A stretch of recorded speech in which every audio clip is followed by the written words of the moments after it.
The future of Facebook is Facebook groups. Not just posting to your Facebook page, but being involved in communities within the Facebook platform.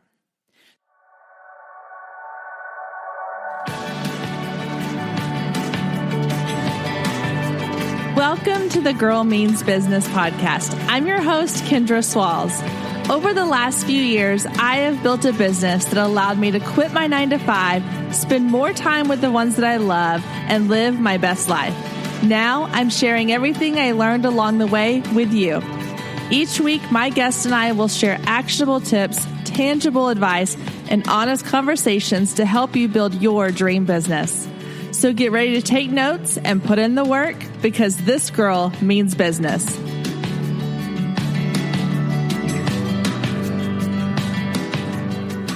Hey guys, and welcome back to another week here on the Girl Means Business podcast.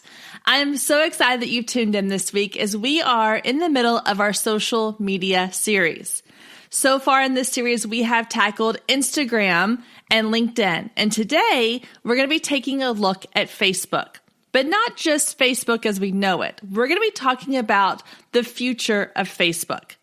Now, I'm coming off of Super Bowl weekend, which means just a few days ago, we watched the Super Bowl here in our house. And of course, for me, I like football. I enjoy watching football. I really didn't have a dog in the fight. I didn't care who was winning. I didn't really care about the game a whole lot. I was here for the commercials. Let's be real. I love the commercials.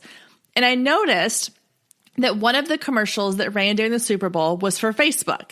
And my husband looked at me and he was like, why does Facebook need to advertise during the Super Bowl? I mean, guys, those Super Bowl commercials, I think they started at like $5 million just to have the slot. That doesn't even include the cost it took to design and create the commercial itself.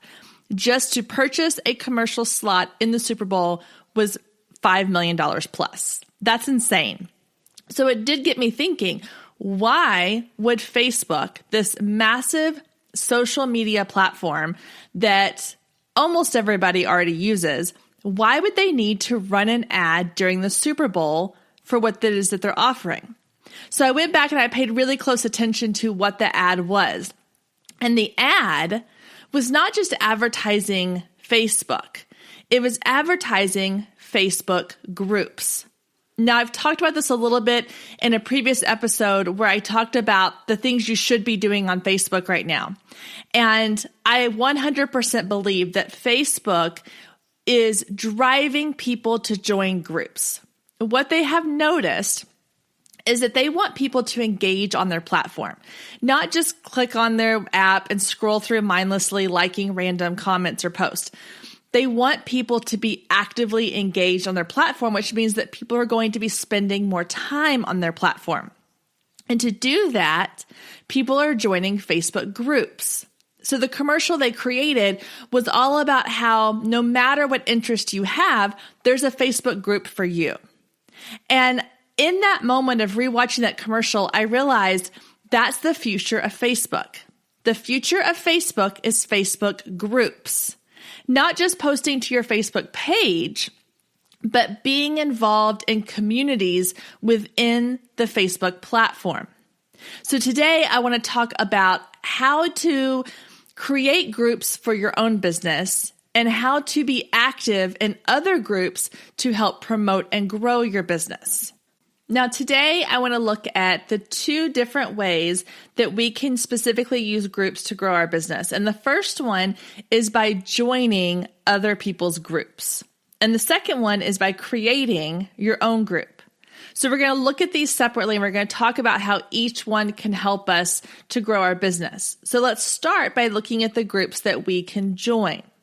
When looking for groups to join on Facebook, I want you to think of it like a big networking event. When you walk into a room of other people or a cocktail party or any event that you go to, the first thing you're going to do is not walk up to somebody and start talking about your business. You're going to walk into that event and talk about the things you have in common. You're going to introduce yourself. You're going to start a conversation. You're going to ask other people about themselves and then find ways to weave your business into those conversations. The same rules apply for Facebook groups. You have to be very careful how you use it for your marketing for a couple of reasons. One, you don't want to be the person that jumps into a group and the first thing you're doing is sell, sell, sell, sell, sell.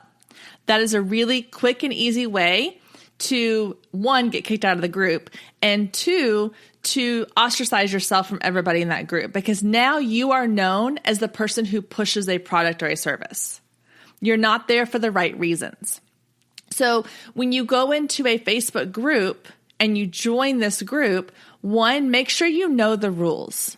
Most groups are going to say no advertising products and services, or they will say only on the first Monday of the month or whatever their choice is. So you have to know and understand the rules of that group so that you can make sure you are abiding by those rules. Now, when you're thinking about using Facebook groups as a marketing tool for your business, you're playing the long game. You have to keep in mind that this is part of that know, like, and trust factor. You want to build a rapport within that group with people that are going to be your potential clients. Now, let's get a little more specific. So one of the most popular types of Facebook groups that a lot of female business owners join are local moms groups. When I was going through the list of Facebook groups that I'm part of currently, there were about 5 or 6 mom groups that I'm part of. And I know for a fact that every single one of them has a posted rule about no marketing or advertising your business. I think 1 or 2 have it where you can do it on a certain day of the week and within a certain post. However, I have very rarely used these moms groups as a way to market my business, but I have received business from the moms groups. So let me explain how I do this. So let's take, again, photography as an example. Every fall, it never fails, there are hundreds of posts within the moms group saying, I'm looking for a photographer. I'm looking for a cheap photographer. I'm looking for someone to do mini sessions. I'm looking for this. I'm looking for that. Or people posting about, hey, I'm looking for a great location for us to do our family session at. Or I'm looking for someone to do hair and makeup for our family photo shoot. These are opportunities for me to step up as an expert and help the client. One of the books that I read a while back, that's one of my ultimate all-time favorite marketing books or business books in general, is Building a Story Brand with Donald Miller. In that book, he talks about how we as the business owner are not the hero of the story. We are the guide that helps the hero, our client, solve a problem they have. So if I'm in a mom's group and I see that someone is posting a post saying, you know, I've heard about boudoir sessions and I've been thinking about doing one, but I'm just not really sure like what to look for or where to even begin my search or if I'm even confident enough to do this. Has anyone done one that can give me some feedback? This type of post is exactly what I'm looking for as a business owner, because now what I can do is I can slide into those comments and I can say, hey, as a boudoir photographer, I see this happen a lot with my clients. I even wrote an entire blog post about it. Check this blog post out. I think it really might help answer some of the questions you have about boudoir photography. I didn't advertise my service. I didn't necessarily say, hey, book me as your photographer. I didn't say, hey, I know a great boudoir photographer. I gave them something. I gave them a tool to help them solve a problem that they have. Stay with us. We'll be right back. If you've been listening to the Girl Means Business podcast for any amount of time, then you know my love of email marketing runs deep. Not only is it a great way to generate new leads, but it's one of the most effective methods for nurturing warm leads and turning them into sales. Now, over the years, I've tested several email platforms, and my favorite by far is Flowdesk.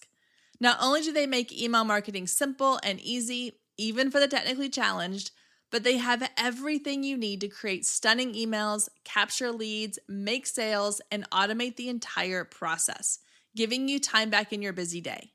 And the cherry on top is you're only charged one flat fee no matter how many subscribers you have. So while other platforms will increase your price when you go over your pricing tier limit, Flowdesk has no price increases or hidden fees. If you're ready to give Flowdesk a try, click the link below in the show notes to save 50% off your first year. Let Flowdesk help you design emails people will love. Click the link below and check it out. I have a feeling you're going to love it just as much as I do.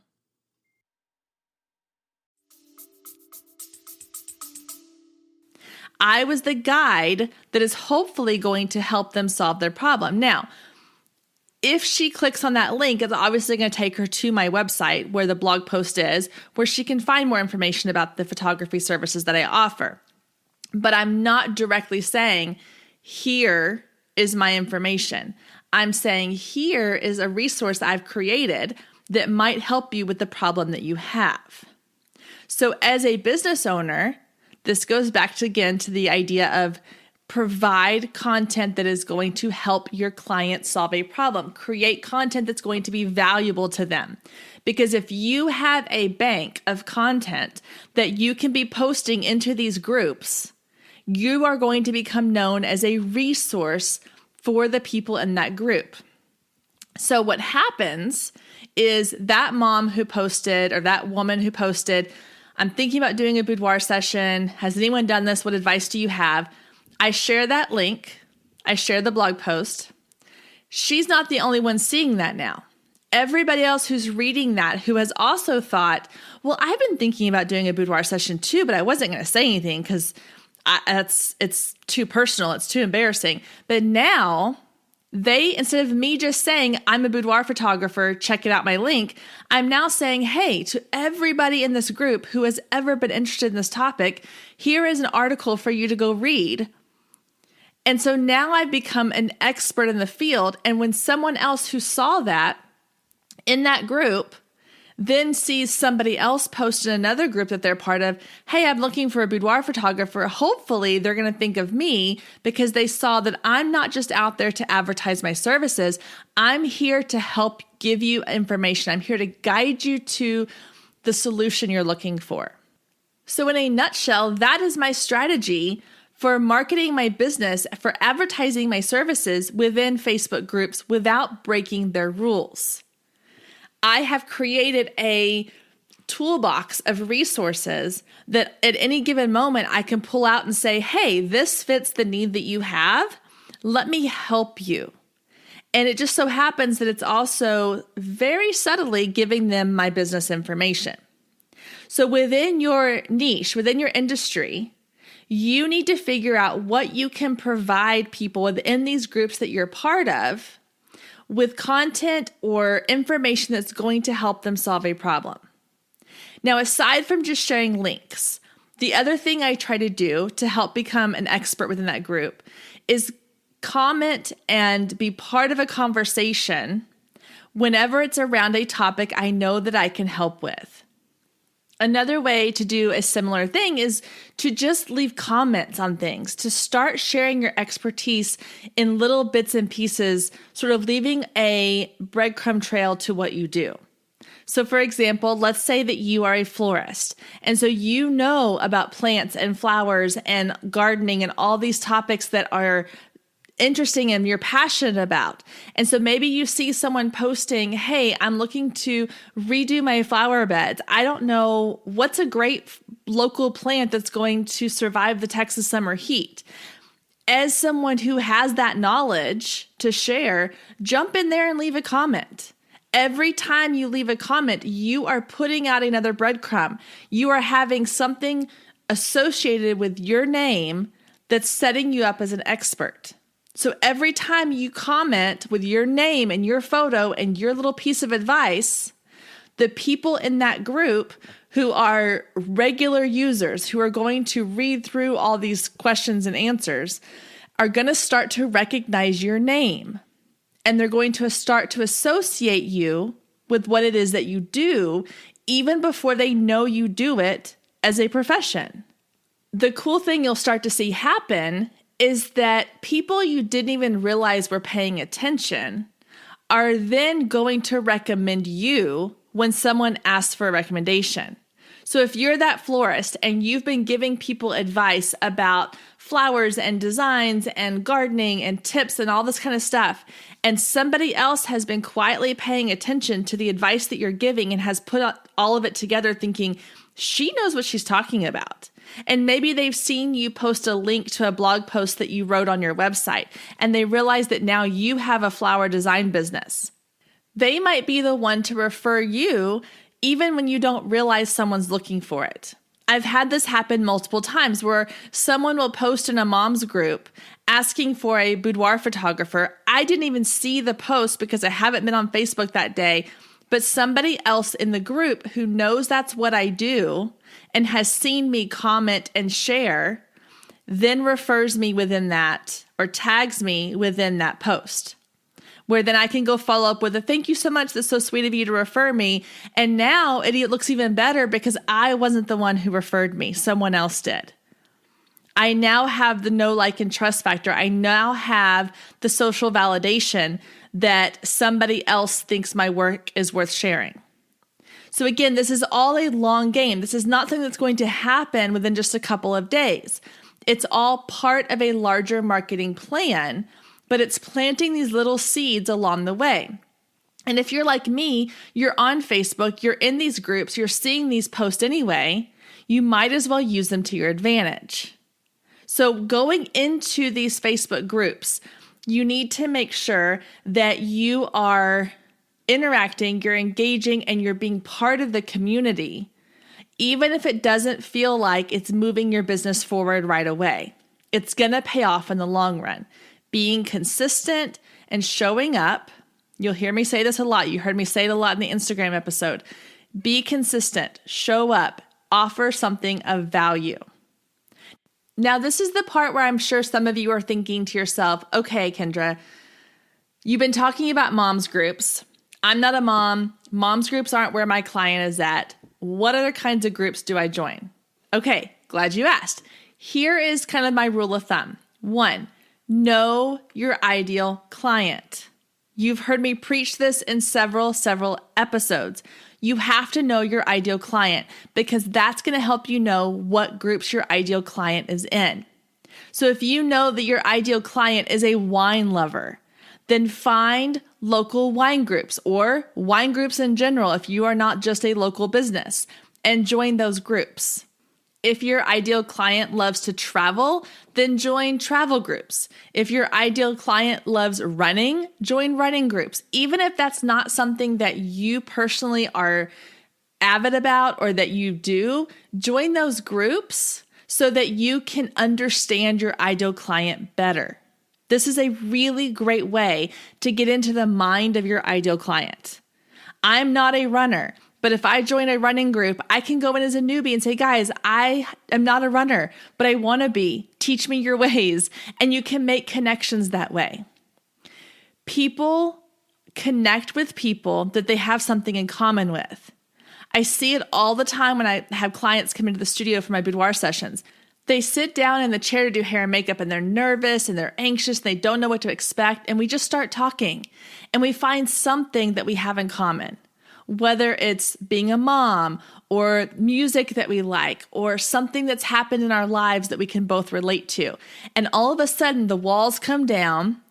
That fear that they had, that anxiousness they had starts to go away because now they feel like they are in the company of a friend. Not just a random person that's going to take their picture, not just a random person they're going to buy something from. They are around somebody that they connect with. And that's what these groups can do, is it can help you connect with your ideal client on something that has nothing to do with your business, but that will help them want to work with you in the future because they have that connection with you. It all comes back to that know, like, and trust factor. You never know where your next client's going to come from.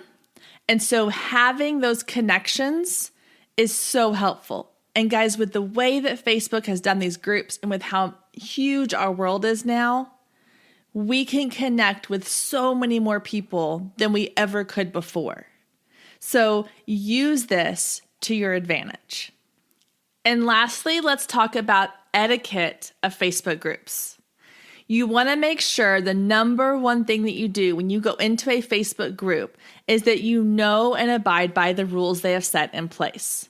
The fastest way to get yourself kicked out of a great group is to not follow the rules they've put in place. Most of the time, the groups you join are going to have a rule about no marketing or advertising your business or service. Some of them might say only on the third Tuesday of the month. If that's the case, mark it in your calendar.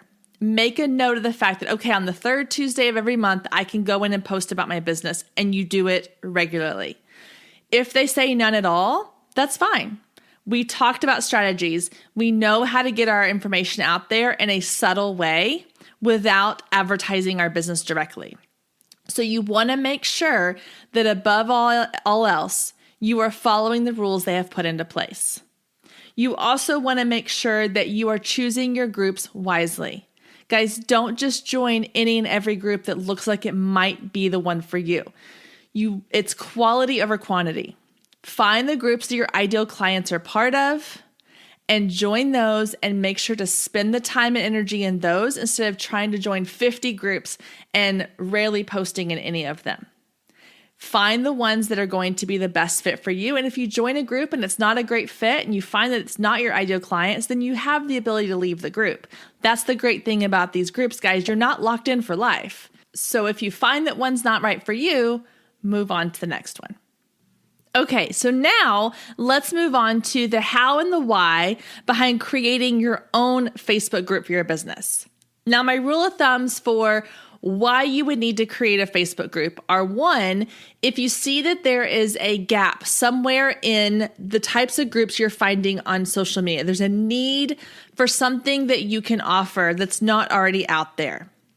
So let's say that you own an online boutique or even a storefront boutique, and you see a need for moms to have a style guide. So you create a group around moms, women who are looking to know how to dress now that they are maybe not in the 9-to-5 career world, or that they don't want to just resort to the yoga pants and sweatshirts. They want to have cute mom clothes, and you don't already see a group dedicated to that. You could create your own group where you invite women who want to be the stylish mom, who want to know how to put together an outfit that is comfortable and casual, yet looks really stylish and cute. That would be a perfect reason to create your own Facebook group. There is a hole somewhere in the groups you're already seeing. There's something that's missing that you can offer other people in the Facebook community. You can build your own community around a topic that you see a need for. Now, in this case, you are going to be creating a Facebook community that is not necessarily based around a product or service that you offer, but is more based on an expertise level that you have. So in the case of the boutique owner, you're not necessarily building this around your boutique necessarily, but you're building it around a knowledge base that you have that can feed back to the products and services that you offer. Now, the second idea for this, along those same lines, is creating a Facebook group specifically for your business. So in the example of the boutique owner, if you wanted to create a Facebook group that was like a VIP group for your boutique shoppers, where they could get exclusive access to new items, sales, events you have going on, product releases, all those kinds of things. It's similar to having an email list where a lot of times people call their email list like a VIP list. It's the same idea. The only difference is it's on a very open social platform. So you're creating a community around your business. One thing that I have seen some people do that is sort of a funnel approach is they will create a group of each type. So they might create that Facebook group for moms who want to look fashionable, and they will use that as a platform to drive people to their VIP boutique group. So if you aren't sure which one is the best option for you, or you're thinking, well, I could really see a benefit for both, you could essentially have both. And the first one is a broader, it's a more vague, it's not specific to necessarily your business, but it's just along your level of expertise. And then the second one is very much specific to your business. It is mostly geared towards what it is that you offer, the product or the service that you are providing your clients. Once you've decided which type of group you want to create, let's now look at sort of the logistical side of creating a group. So one of the benefits and drawbacks of creating a group is that you are now in charge of this group. So the downside is that you are in charge of the group. So you are responsible for all the things that come along with running a Facebook group. The upside is you're in charge of the group. You have ultimate say over what you want the group to be. So my advice to you is before you start your Facebook group is have a very clear idea of what type of group do you want this to be. Do you want it to be one where you are providing all the information and they are just sort of taking it in like a lecture style college course? Do you want it to be interactive? Do you want it to be very free flowing where people can post whatever they want? Do you want to have a lot of control over the content that gets posted? So you need to really know going into it the type of group you want it to be. Think about long term. What do you want your group to look like a year from now? What type of people do you want to have in your group, and what type of content and interactions do you see happening? So when you create your Facebook group, one of the first decisions you need to make is the type of group you want it to be. So do you want it to be a public group, a closed group, or a secret group? So a public group means that anyone can join and everybody can see the post. So if you have a public group, then more people are likely to find the group. However, it also means that more people are going to join it for maybe not the right reasons. Now, one reason to have a public group is if you're just trying to get a lot of people into the group and you're wanting it to be about a certain topic or event or a very public group that anybody can join in the conversation on. A closed group is one where people have to request to join. You can usually have them answer questions that you want them to approve or agree to ahead of time. And then you approve who you allow into the group. It's also to where the content is not visible to anybody that is not within that group. Having a closed group means that you have a little more control over who joins and the content that's being seen.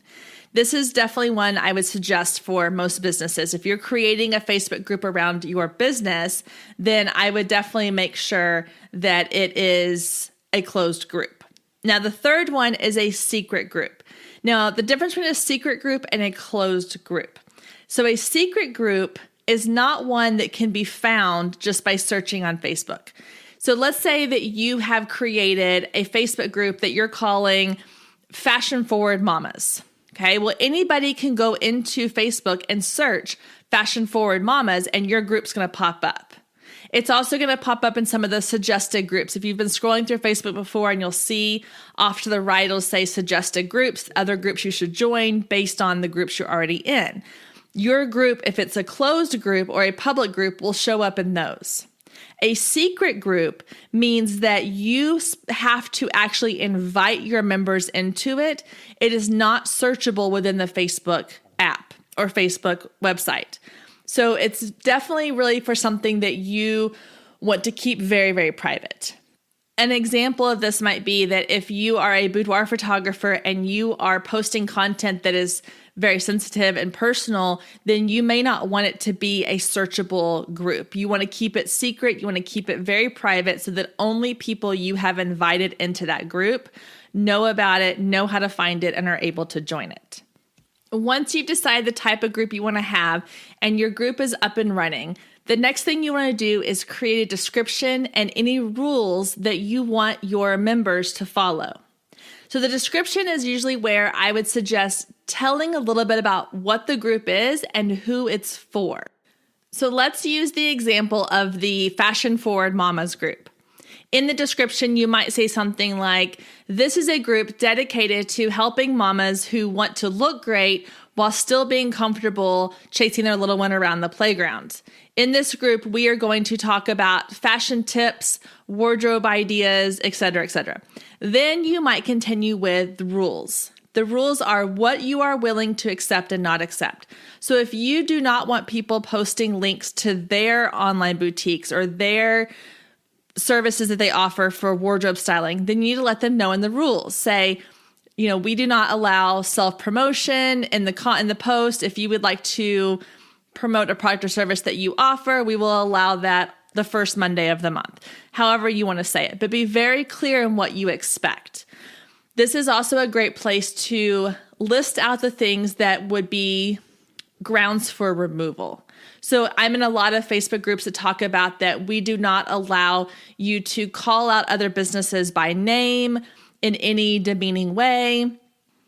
Or they'll say things like bullying of any type is not allowed in here. You will be removed if seen doing those things.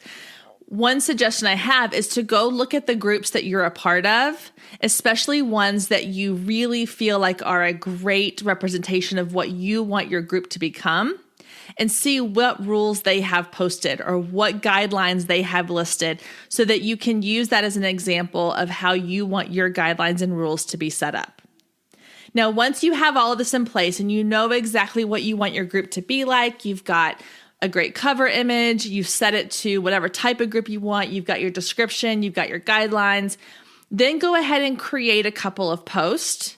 Even though you may only be the only person in your group right now, you want to have content that when people join your group, they're not coming into a group that is completely empty. You want to have some content there.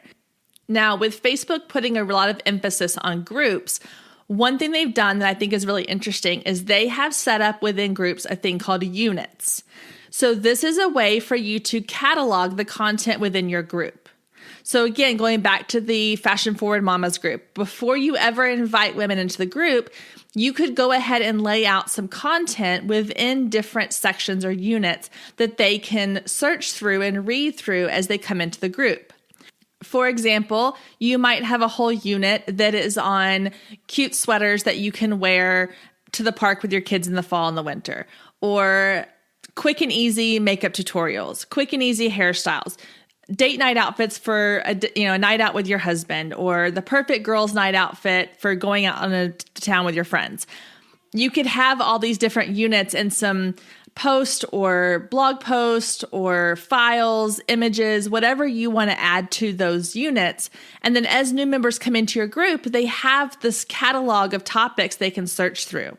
It makes it super easy, convenient. And then as you add content within your group, you are also able to add those to those units. So you're building a catalog of topics that any new member or old member after time goes by can go back through within the group. So again, Facebook is really making it super easy for us to create these really interesting and informative groups for our followers. Once you have some content within your group ready to go, you're ready to start adding members to your group. There's a couple ways you can do this. You can add people that you are already friends with on Facebook. So any of your mom friends, any of your family members, acquaintances, anybody that you are Facebook friends with, you can add to that group. You can also send messages to those people if you would like first and say, hey, I've created this group. If you're interested, click here to join. There's lots of different ways to invite people to join into the group. You want to be very cognizant of the fact that not everybody is going to want to become a part of your group. Some people feel like that they are so overwhelmed with the groups they already have that they may not want to join, and that's okay. You just want to present them with the opportunity to say, hey, if you want to be a part of this group, here it is. Feel free to stay or leave. And then you want to make sure within your group, you have a post, and you can pin post to the top. So this is an announcement. It's at the top. Anytime somebody pulls up that group, it's the first thing they see. You can create a post reminding people within the group, hey, if you have any mom friends that you feel like that would enjoy the content from this group, please feel free to add them. Just keep in mind that in the beginning, it's going to take time for your group to grow. The best way to grow your group is to create content and an environment where people want to take part in, people want to participate and contribute, and they're getting something of value, because then they're going to really want to invite their friends into that group. Think about the groups that you're in that you are the most excited to share with other people that you know. When you're sitting at a table with your girlfriends and y'all are talking about things, is there one particular group that you're like, oh my gosh, guys, in this Facebook group that I'm in, they talked about X, Y, or Z, blah, blah, blah. You need to go join it.